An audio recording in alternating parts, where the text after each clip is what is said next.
We come back always to the same point. Migrants have to resort to smugglers because there is no other way for them to reach safely Europe.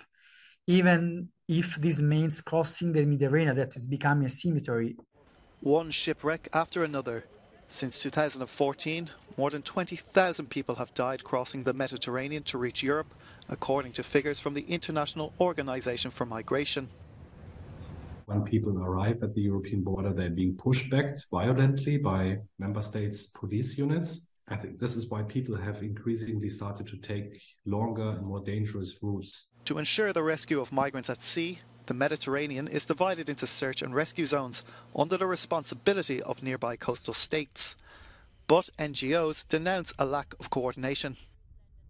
Whenever we, for example, are calling the rescue coordination centers in Malta or in Italy or in Tripoli, they don't give us any information. They also don't give us any verification about open distress cases anymore.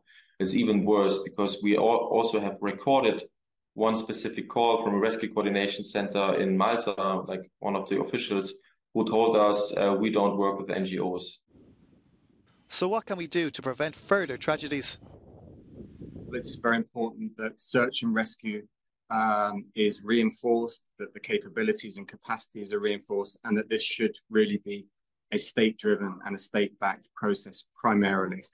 In a tweet following the June 15th shipwreck off the Greek coast, the European Commission proposed the creation of legal access routes for migrants to Europe. For the United Nations High Commissioner for Refugees, there needs to be the creation of a way of facilitating a return to one's home country. Ultimately, in the case of refugees, the vast majority of them want to go home. So behind that, you need to create the stability that will allow them to return.